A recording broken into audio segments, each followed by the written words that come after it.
আজকে আমি নবম শ্রেণীর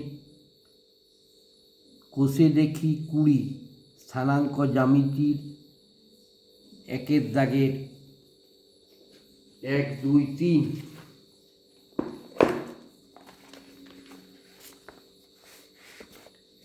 একের দাগের কোষে দেখি 20 একের দাগের এই যে নিচের শীর্ষবিন্দু বিশিষ্ট ত্রিভুজাকার ক্ষেত্রের ক্ষেত্রফল প্রতি ক্ষেত্রে নির্ণয় করি 1, 2, 3 এবং 2-এর দাগের প্রমাণ করি যে 3,2 ওই 2-এর দাগের অঙ্কটা এবং 3-এর দাগের অঙ্কটা দেখি করব ভাবছি। দেখো প্রথমে নিচের শীর্ষবিন্দু বিশিষ্ট ত্রিভুজাকার ক্ষেত্রের ক্ষেত্রফল প্রতি ক্ষেত্রে নির্ণয় করি। খুব সহজ পদ্ধতি করব, পদ্ধতিতে যাতে তোমাদের কোনো অসুবিধা না হয়, সহজেই বুঝতে পারবে। দেখো একের অঙ্কটা কি বলেছে আগে দেখে নাও। একের দাগে দেখো 2, -2, 4,2 এবং 1, -3 তিনটে বিন্দু দেওয়া আছে, দিয়ে বলছে ত্রিভুজাকার ক্ষেত্রের ক্ষেত্রফল নির্ণয় করো। দেখো আমি বুদ্ধিটা শেখাচ্ছি একটু সহজভাবে। প্রথমে যে মানগুলো দেওয়া থাকবে সেটা আগে লিখে নাও। দেখো 2, -2 উপর নিচে করে লিখে নাও। 2, -2 প্রথমে একটা স্থানাঙ্ক শীর্ষবিন্দু স্থানাঙ্ক দেওয়া আছে, আরেকটা দেওয়া আছে দেখো 4, 2, আরেকটা দেওয়া আছে -1, 3 -1, 3। এবারে তোমাদের কি করতে হবে, যে প্রথমে যেটা লিখেছো সেটা আরেকবার লিখতে হবে 2, -2। দেখো কিভাবে করবে। অতএব ত্রিভুজাকার ক্ষেত্রের ক্ষেত্রফল একবারে সংক্ষেপে, অতএব ত্রিভুজাকার ক্ষেত্রের ক্ষেত্রফল সমান 1/2 মড, যে প্রথমে ফার্স্ট ব্র্যাকেট দেবে। দেখো এটাতে গুণ, তাহলে 2 দুগুণে 4, যেটাভাবে বলছি এইভাবে তুমি করে যাও, দেখো সঙ্গে সঙ্গে হয়ে যাবে। 2 দুগুণে 4, 4 লিখলাম। এবার এটাতে গুণ, প্লাস 4 3 12। এবার এটাতে গুণ, মাইনাসে প্লাস 2 1 2 হয়ে গেল। মাইনাস চিহ্ন দিলাম, আবার ফার্স্ট ব্র্যাকেট দিলাম এইদিকে টাইপের, প্লাসে মাইনাসে মাইনাস 4 দুগুণে 8। এবারে দেখো -1 2 দিয়ে গুণ, প্লাসে মাইনাসে মাইনাস 2 1 2। আরেকটা দেখো এখানে 3 2 দিয়ে গুণ, 3 দুগুণে 6 প্লাস 6 ব্র্যাকেট ক্লোজ, মড চিহ্ন। বোঝা গেছে? সমান দিলাম দেখো 1/2 মড। এবার দেখো এগুলো সবই যোগ আছে, 12 আছে, 12 আর 4 16 আর 2 17 18 18 করে দিলাম। আবার এইদিকে দেখো এই দুটো হচ্ছে মাইনাস চিহ্ন, মানে 8 আর 2 10 হলো। 10 থেকে প্লাস 6, মানে 6 আছে 10 বলবে, 4 দিতে মাইনাসটা বড়, তাহলে -4। আর এখানে হচ্ছে তোমার মাইনাস, তাহলে মাইনাসে +4 মড চিহ্ন দিয়ে দিলাম। সমান কী হলো দেখো 1/2 আর 18 আর 4 22, তাহলে 1/2 গণিত 22, 2 11 দুগুণে 22 সমান 11 বর্গ একক। খুব সহজই হয়ে গেল, এইভাবে তুমি করে যেতে পারো। দেখো এবার দুয়েরটা দেখো কি বলেছে। দুয়েরটা দেখো, দুইয়ের অঙ্কটা কি বলে দিয়েছে, 8,9, 2,6 এবং 9,2 এই তিনটে শীর্ষবিন্দু দেওয়া আছে। সেই তিনটে শীর্ষবিন্দু বিশিষ্ট ত্রিভুজাকার ক্ষেত্রের ক্ষেত্রফল। দেখো সঙ্গে সঙ্গে হয়ে যাবে। দুয়ের দাগ দিলাম, ঠিক আছে। আমি বলেছি প্রথমে মানগুলো লিখে নাও। মানগুলো কী কী দেওয়া আছে দেখো, 8, 9 লিখে দিলাম উপর নিচে। তারপরে দেওয়া আছে 2, 6 লিখলাম। তারপরে লেখা আছে দেখো 9, 2, আর প্রথমের মানটা আরেকবার ঘুরে লিখব 8, 9। দেখো অতএব ত্রিভুজাকার ক্ষেত্রের ক্ষেত্রফল, ত্রিভুজাকার ক্ষেত্রের ক্ষেত্রফল সমান 1/2 মড চিহ্ন দিলাম, প্রথম বন্ধনী আরম্ভ। এদের 8কে 6 দ্বিগুণ 6 8 48, 2কে 2 দ্বিগুণ 2 দুগুণে 4 প্লাস 4, 9 9 81 প্লাস 81 মাইনাস, আবার দেখো প্রথম বন্ধনী আরম্ভ করছি। দেখো এবারে এইদিকে ঘুরে 8 9 72, বোঝা গেছে? 8 9 72। তারপরে দেখো কোনটা করছি, 8 9 72, এবারে 6 9 54, প্লাস এই দেখো এটা 8 দুগুণে 16 মোট চিহ্ন সমান দেখো 1 2। এবার এটা যোগ করো, এক জায়গায় 81 48 আর 84 যোগ করো, 81 48 আর 84 যোগ করলে কত হচ্ছে? যোগ করলে হচ্ছে দেখো 133। এই 1 4 আর 5 8 আর 5 13 3 হাতে রইল 1 8 আর 9 আর 4 10 11 12 13, তাহলে কত হইলো? 133। আর এই দিকটা দেখো প্লাস হচ্ছে কত? প্লাস দেখো এটা যোগ করলে 6 আর 4 10 আর 6 আর 4 10 10 আর 8 18। এটা কত লিখেছি আমি? 18। এটা লিখি 72। 9 দুগুণে 18, এটা ভুল লিখেছি, এটা 18। 9 দুগুণে 18, ঠিক আছে। তাহলে দেখো 18 54 আর 16 যোগ করলাম, কত পেলাম? 88। এটা প্লাস 88, এইখানে ব্র্যাকেট দিয়ে বাইরে প্লাসে মাইনাসে মাইনাস 88, বোঝা গেছে। সমান দেখো এখানে মোট চিহ্নটা দিয়ে দাও। এবারে যখন 1 2 মোট চিহ্ন বেরিয়ে গেল, 88 থেকে 133 বিয়োগ করলে কত থাকছে? 45। সমান হয়ে গেল দেখো 45/2 সমান হচ্ছে কত? 22 পূর্ণ, এই 45/2 মানে 45কে 2 দিয়ে ভাগ করছি, দেখো 22 পূর্ণ 1 2 বর্গ একক। বোঝা গেছে? 2-এরটা হয়ে গেছে। দেখো এবার 3-এরটা দেখো কি বলেছে। 3-এর অঙ্কটা দেখে নাও। 3-এর অঙ্কটা কি বলেছে? 1,2 3,0 এবং মূল বিন্দু। দেখো মূল বিন্দু মানে আমরা জানি মূল বিন্দু কোনটা? 0,0। তাহলে দেখো তাহলে একটা লেখা আছে, একটা মানগুলো বসিয়ে দিচ্ছি আমি। 1,2 আছে, তাহলে 1 2 বসালাম। তারপরে 3 0 3 0 বসালাম। তারপরে বলা আছে মূল বিন্দু। মূল বিন্দু মানে 0,0। কিন্তু আমি বলেছি প্রথমেরটাকে আবার ঘুরিয়ে লিখতে হবে, 1 2। তাহলে মূল বিন্দু যদি হয় তাহলে ত্রিভুজাকার ক্ষেত্রের ক্ষেত্র বলছে মূল বিন্দু হলে ত্রিভুজাকার ক্ষেত্রের ক্ষেত্রফল কত? অতএব ত্রিভুজাকার ক্ষেত্রের ক্ষেত্রফল, অতএব ত্রিভুজাকার ক্ষেত্রের ক্ষেত্রফল সমান, দেখো দেখে নাও 1 2 মড প্রথম বন্ধনী আরম্ভ, প্রথমে এটাকে এটা দ্বিগুণ, 1 0কে 1 দ্বিগুণ করলে 0ই হয়, যুক্ত 3কে 0 দ্বিগুণ করছি কত হবে? 0 হবে। আবার 0কে 2 দ্বিগুণ করছি কী হবে? 0 হবে, ঠিক আছে। প্রথম বন্ধনী শেষ হয়ে গেল, মাইনাস দিলাম। এবার আবার এটাকে এটা দ্বিগুণ, 3 দুগুণে 6 হলো, 3 দুগুণে 6। তারপরটা দেখো 0কে 0 দ্বিগুণ করছি প্লাস 0 হলো, এটাও 1কে 0 দ্বিগুণ করছি কী হলো? 0 হলো। মোট চিহ্ন শেষ। সমান দেখো 1 2 মড, এদিকে দেখো 0 0 0 যোগ করলে সেই 0ই হয়, 0-র কোনো ভ্যালু নাই। এদিকে দেখো প্লাসে মাইনাসে মাইনাস 6, ঠিক আছে। এবারে দেখো তাহলে 1 2 মোট চিহ্ন বেরিয়ে গেল, 1 2 মাইনাস 6 2 3 6 মাইনাস 3 হয়, কিন্তু মোট চিহ্ন বাইরে বেরিয়ে গেল, হলো 3 বর্গ একক। বোঝা গেছে?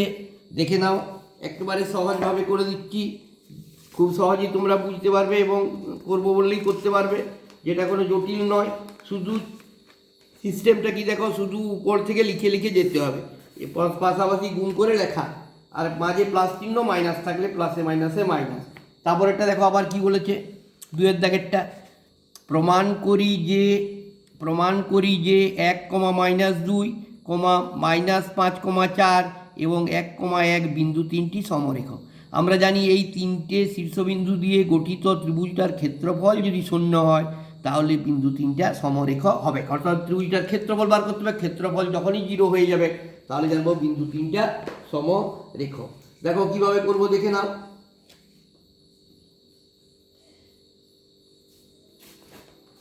দেখো কতটা করছি, প্রমাণ করি বিন্দু 3টি সমরেখ 2-এরটা। দেখো প্রথমে আমার দেওয়া আছে 3, -2, তাহলে এখানে 3 লিখলাম, এখানে -2 লিখলাম। তারপরে দেওয়া আছে -5, 4, দেখো এখানে -5 লিখলাম, এখানে 4 লিখলাম, বোঝা গেছে। এবারে দেখো লিখছি -1, -1, -1, এখানে -1 আর একটা হচ্ছে -1। এবারে বলেছি কি প্রথমের টাকা আবার ঘুরিয়ে লেখো, 3, -2। দেখো অতএব ত্রিভুজাকার ক্ষেত্রের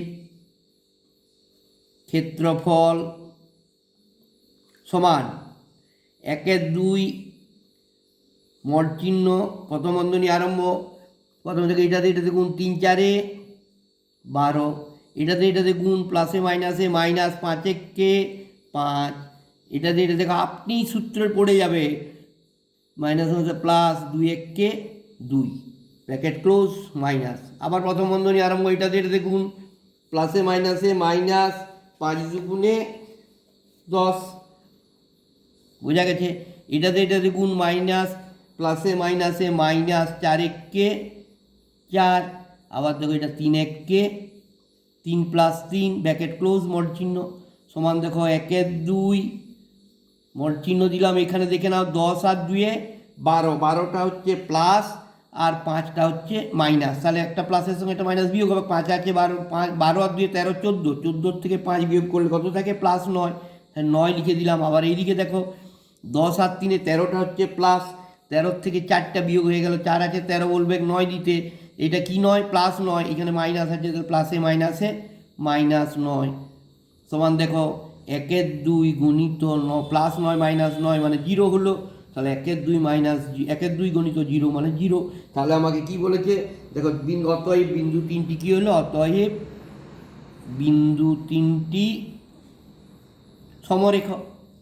কারণ আমি জানি যে যদি ত্রিভুজাকার ওই শীর্ষবিন্দুগুলো দিয়ে গঠিত ত্রিভুজটির ক্ষেত্রফল 0 হয় তাহলে বিন্দু তিনটি সমরেখা হবে।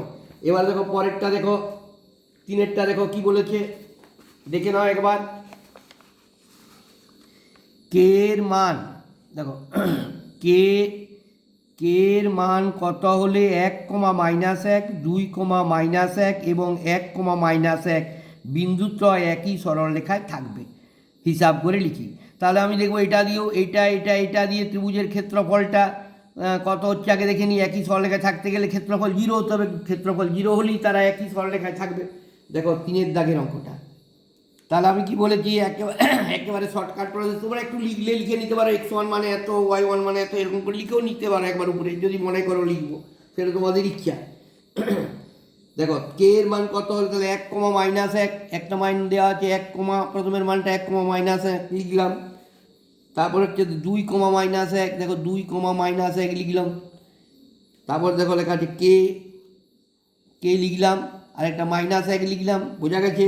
এবারে আমি কি বলেছি, প্রথমের বিন্দু শীর্ষবিন্দুটাকে আবার ঘুরিয়ে লেখো 1 আর -1, তাহলে অতএব ত্রিভুজাকার ক্ষেত্রের ক্ষেত্রফল, অতএব ত্রিভুজাকার ক্ষেত্রের ক্ষেত্রফল সমান 1-2 দিলাম, মড চিহ্ন দিলাম, প্রথম বন্ধনী আরম্ভ করলাম, দেখো এইটাতে গুণ প্লাসে মাইনাসে মাইনাস 1-1 1, বোঝা গেছে।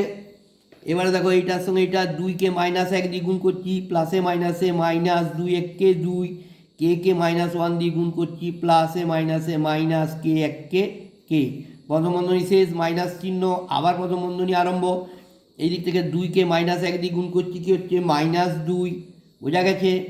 কে -1 দিয়ে গুণ করছি কে, বোঝা গেছে।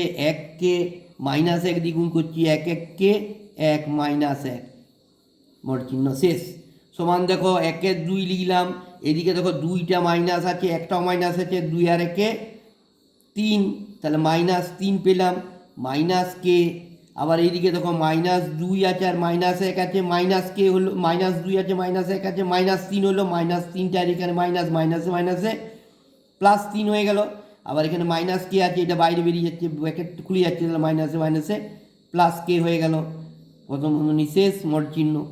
এবার দেখো আমি কি দেখতে পাচ্ছি, দেখো +3 -3 কেটে গেল, কে কেটে গেল, তাহলে 1-2 গণিত 0, 0কে যত দ্বিগুণ করি কী হবে 0 হবে, তার মানে কী হয়ে গেল ত্রিভুজ তিনটা। তাহলে আমাকে জানতে যে ত্রিভুজ তিনটার ক্ষেত্রফল যখন বেরিয়ে গেছে 0, তাহলে অতএব বিন্দুদ্বয় একই সরলরেখায় থাকবে, কে1 বিন্দুদ্বয় এবং কে, -1 বিন্দুদ্বয় একই সরলরেখায় থাকবে, অতএব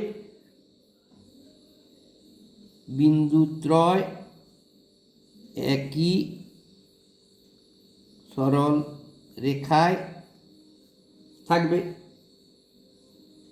কে এর মান বলছি কত হলে, নাকি কে এর মান কত হলে, তাহলে কে এর মান কত হলে, মানে যেহেতু আমার জিরো বেরিয়েছে এখানে, কে এর মানটা যাই হোক না কেন তাতে সবসময়তেই জিরো হবে। অতএব কে এর বার লিখবে কে এর যে কোনো বাস্তব মান, অতএব কে এর যে কোনো বাস্তব মান। কেন না, কে এর মানটা আমি এখানে যাই হোক না কেন, দেখো এখানে মাইনাস কে পেয়েছি তো সেইখানে সেটাই বসবে, আবার এইদিকে একটা মাইনাসটা প্লাস হয়ে আসবে, তাহলে সবসময় কী হবে, জিরোই হয়ে যাবে। কে এর যে কোনো বাস্তব মান হলে জিরো হবে। তাহলে আমাকে কোশ্চেন জিজ্ঞেস করেছে কে এর মান কত হলে, বলছে বিন্দুত্রয় একই সরলরেখায় থাকবে হিসাব করে, তাহলে আমি লিখবো কে এর যে কোনো বাস্তব মান হলেই বিন্দুত্রয় একই সরলরেখায় থাকবে। যেহেতু ওদের ক্যালকুলেশন করে রেজাল্টটা জিরো পেয়ে গেছি। বোঝা গেছে? ঠিক আছে, দেখে যাও, আমি পরপর অঙ্ক দেবো। এটা একবারে শর্টকাট প্রসেসে তোমরা করবো বললেই করতে পারবে। আরেকবার বলে দিচ্ছি, কিছু নয়, যে শীর্ষবিন্দুর স্থানাঙ্কগুলো যেগুলো দেওয়া থাকবে, প্রথমেরটা প্রথমে লিখবে, তারপরে লিখবে উপর নিচে, তারপরে উপর নিচে, প্রথমেরটা ঘুরিয়ে লিখবে, দিয়ে এবারে এই কোনাকুনি এইটার সঙ্গে এইটার গুণ, এইটার সঙ্গে এইটার গুণ, এইটার সঙ্গে এইটার গুণ, 1 1 2 মড লিখে ফার্স্ট ব্র্যাকেট আরম্ভ, ওই চিহ্নগুলো গুণ করবে আর ভেতরে যোগ করে করে যাবে, প্লাস প্লাস প্লাস। আর যদি চিহ্ন মাইনাস থাকে তখন প্লাসে মাইনাসে মাইনাস হয়ে যাবে। তা বাস লাস্টে যেটা রেজাল্ট হবে সেটাই। আশা করি নিশ্চয়ই বুঝতে পেরেছ। ধন্যবাদ। দেখে যাও, দেখো খুব শর্ট প্রসেসে সঙ্গে সঙ্গে করে দিতে পারবে। ধন্যবাদ।